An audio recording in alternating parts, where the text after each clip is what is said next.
Do you feel that the pickup artist community is dying out or thriving, especially in this new age where message game is extremely dominant, as Stanford studies have shown that since approximately 2014, men and women are meeting through the internet more than through other walks of life.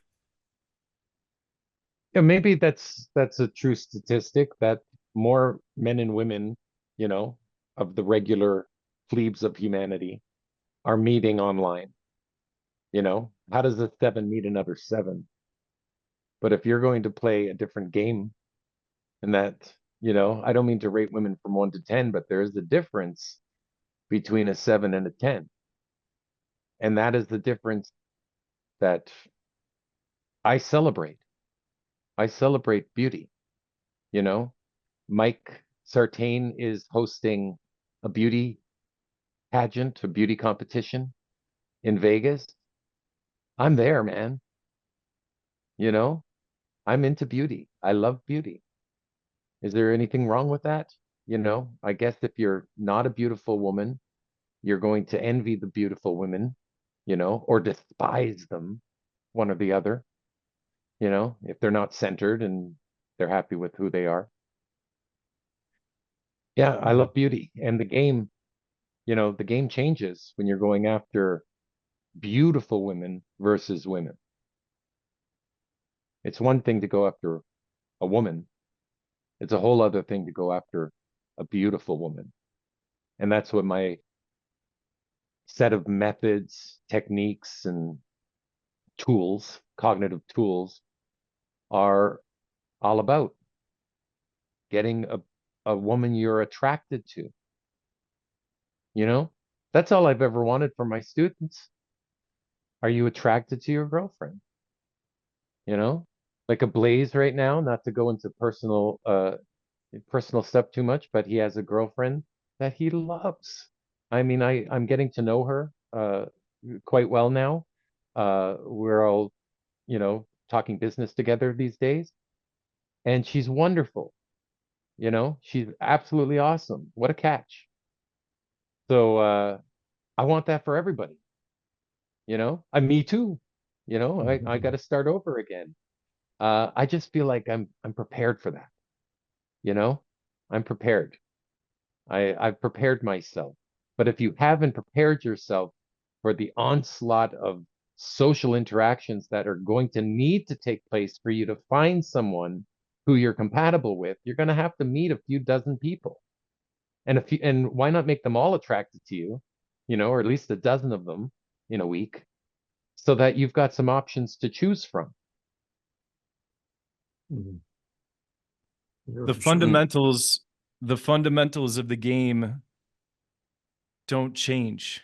You know, we have new tools, we have new technology to use, but at the end of the day, as Mystery said multiple times now throughout this interview, you have to eventually meet in real life. Okay, so there are new tools at our disposal.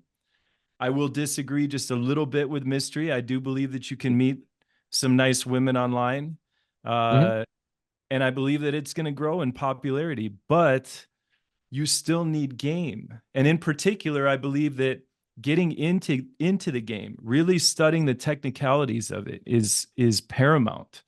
I'm all for this focus on lifestyle right now. There's a lot of lifestyle coaches, the idea that level up your lifestyle and women will just gravitate to you. But Mystery and I can both vouch for this. We have guys all the time on boot camp that have amazing lives. They're successful, they're fit, they're good looking, they're well dressed, and they don't have game. Okay, so, you know, while I do believe the dating game and the coaching industry has evolved, I actually believe that there's been a drift away from structure and technicality that uh, has made the game devolve in some ways. So I'll digress. Those are my thoughts. The idea of the game devolving is people going back to the notion of freestyle school of thought. going freestyle. When you learn game and then you go freestyle, and you can fill in the timeline with gambits when you don't have anything to say freestyle, uh, that's powerful. You know, it's always nice to know that because I do freestyle. I do that. If it's important, I generally don't. I'll open with a predetermined opener if I think that this is an important set. If I think that it's not an important set, meaning that there's no target in the set, I can open any way I want. Still going to open, but it doesn't matter now, right? I'm just building social proof for the next set to arrive. Yeah. Another thought on that too is the focus on red pill dating advice. So I think there's good advice in the red pill community, which focuses on understanding the psychology of women and the science of mate selection. But I think there comes a point where you know enough about it. And now it's time to get on with the game. I feel like too many guys get sucked into the red pill advice and then they just hang out on podcasts discussing the things about women that they don't like, you know, hypergamy, and women are always looking to trade up, and unrealistic expectations, and, you know, women are not logical, they're only emotional. And I'm thinking to myself, I have so many wonderful experiences with women. It doesn't sound to me like many of these men have had the positive experiences that I've had. Again, I'm all for learning a little bit about the science of female sexuality, but learn a little bit about it and then get on with studying the game, and more importantly, applying what you've learned. Beautiful way of putting Application, it. get out in field. Get out in field. That's it. It's the best way to get good at this. Meet the women in real life. You know, they're there. Whether you go or not, the parties are there. They're in every city. I've traveled. I now know there are parties every night in every city. You just have to get to the party, Pyongyang, here I come. Let's go. right? Let's do it. Alrighty.